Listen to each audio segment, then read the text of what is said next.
Hey guys, we are back with the Blight on Intro to DBD. And right now we just have the William Birkin Resident Evil skin on him.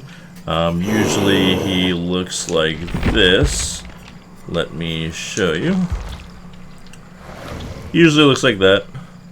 Just running around. We'll use this skin for now. But yeah, I just got the William Birkin skin because it's just awesome. And he is a really simple killer, arguably one of the hardest killers to master in the game.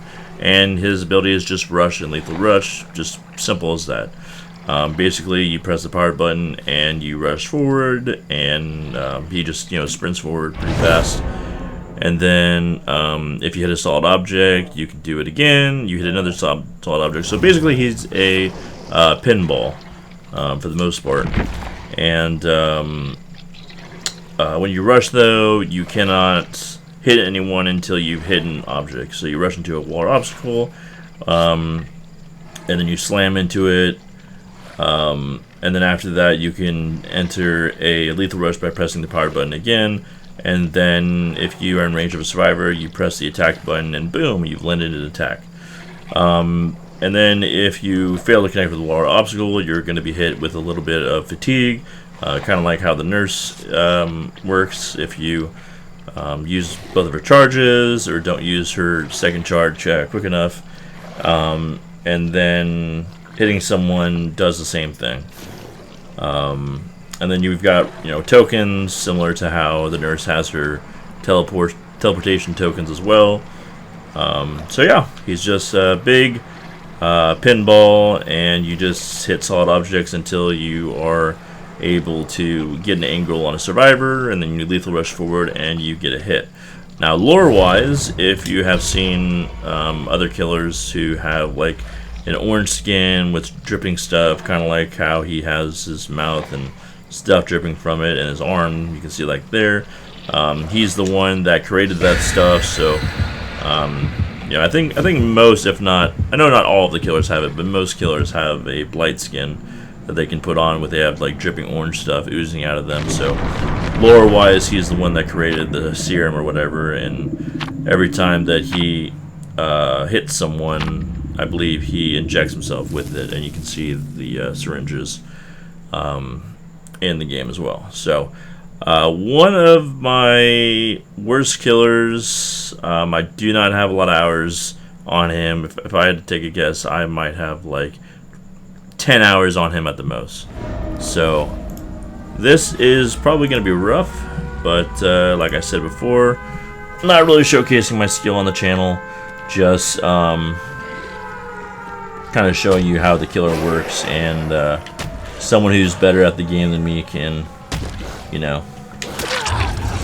show you how to really be pro at Blight. But for now, we're just going to show you how the killer works. So I was able to get a hit right there, probably because they didn't know who they were running against there.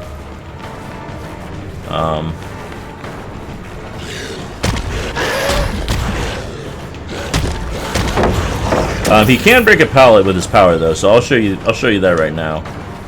He can break a pallet with his power, so I'll just wait for that to come back. And you just, really quickly use his power to slam to do a rush, and then lethal rush very quickly. And then that is how you utilize his power with pallets. And you can do that with doors as well. Very easy. And they don't really talk about that in the description of his power. They do that with a lot of killers. There's some abilities that killers have where they want you to just kind of figure it out on your own, kind of similar to how Ken Kaneki downs people. He's trying to sabotage my hook there. It's not very nice. But kind of like how Ken Kaneki, he can down people if he vaults over a window or a pallet by latching onto someone, and if they're close enough, then he'll be able to hurt them. There's actually two generators in the courtyard, which is quite unusual. That's not really how it works.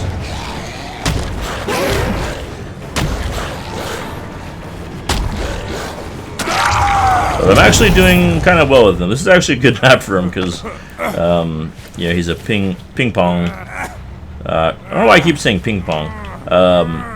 Pinball. He's kind of a pinball. So any indoor map I think is pretty good because the survivors just aren't going to have like too much time to react as they would be able to if they were on a outdoor map.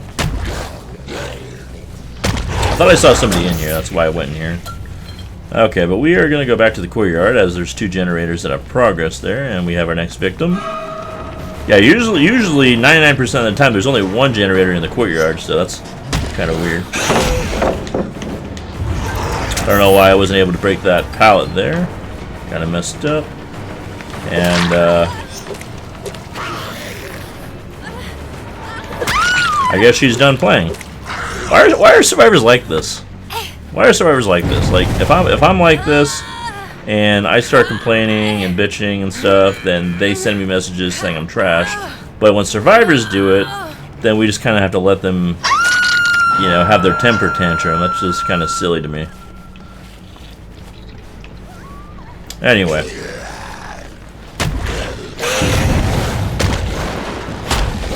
I kind of messed up there. We're gonna just kind of reset. Blight's kind of running into me here. Maybe I'm just not playing against very good survivors. Yeah, I think that must be it.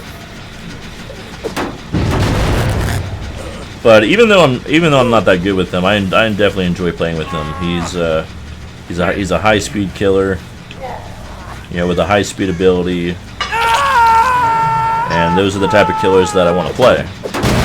You know.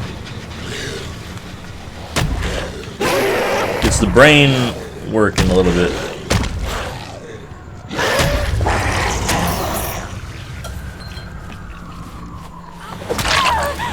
And she doesn't want to play, so we will hook her again.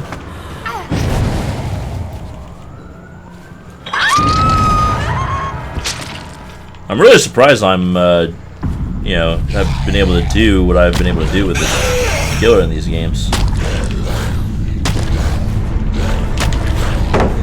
I promise I'm not good with them at all. I promise you that.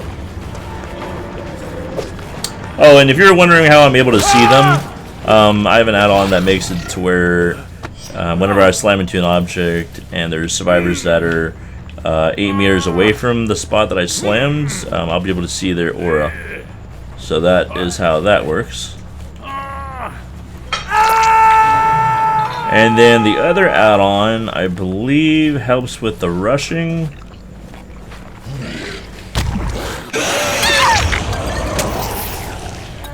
Sorry, I forgot to go over the add-ons there. I'll show them to you after the game is over. And then our build, you've seen this build before. You know what the perks do. We're blocking generators. We're seeing auras. We're blowing up gens.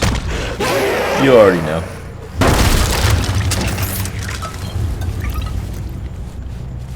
Pain res is one of the most overused perks in the game. I don't use it on too many killers, but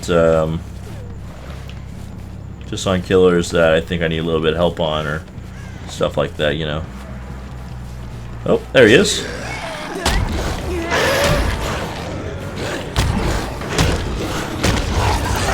I kind of was gonna try a little something spicy there, but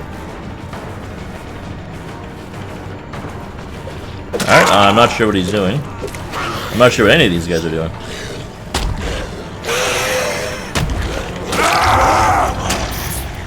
And I guess they just are giving up, don't want to play, what have you.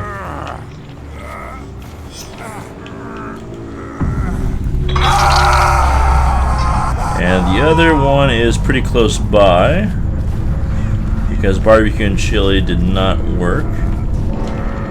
So That's a weird spot for a generator. I think we have a rare version of this map. I don't know where Dwight is. Barbecue and chill did not work. It is possible he has a perk that makes it to where I can't see his aura, like distortion, but most of the time when barbecue and chili doesn't activate, it means they are too close to you. So he was probably hiding in one of those lockers, maybe.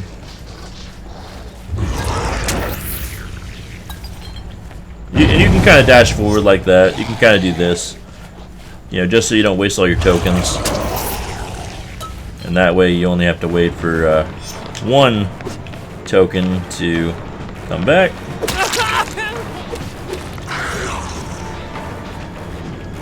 And I guess he wants to die or something. Okay. Yeah, so yeah, last game we had that one person. In this game, pretty much everybody, they don't want to play or whatever, so that's unfortunate.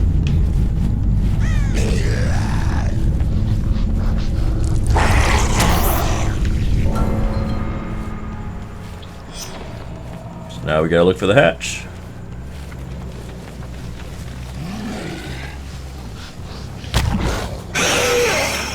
Oh, I hear it. Oh, they got it. Alright, I think it was above me, so he was closer to it. Now, this situation, I'm not going to report everybody because pretty much the whole entire team was in give up mode. And I don't know. You know, it's like when killers have to deal with a sweaty team of 4 and they're not going to be able to win the game, we endure it, right? We go through it. But when survivors are going up against a killer who is having a good game or whatever, they just give up, you know? So anyway, here are the add-ons. Blighted Crow, that's it increases the speed while rushing by 3% for each consecutive rush. So you hit an object, you rush again, that's 3%. You hit an object, you rush again, that's 6%, you know, so on and so forth. So that just helps us out a little bit. And then this is the one that was revealing the auras of all survivors within 8 meters for 3 seconds after you slam. Yeah, and that's basically it for the Blight. Very simple killer, but very lethal, pun intended, all the same. Next killer is going to be twins, which is going to be interesting. But I hope you enjoyed this video. A little bit shorter than my previous ones. And I don't know why survivors are acting the way they are right now. You know, it's funny because we go from games where I'm just getting completely demolished by survivors, and then now I'm having these games where, you know, they just give up. So either way, we're just not having fun as killer. We're not having fun because we're getting, you know, gen rushed, but then we're not having fun because they're just giving up. So either way, you know, try out the Blight, see if you can do anything crazy. Definitely a fun killer to play as. And I will catch you on the next one with the twins.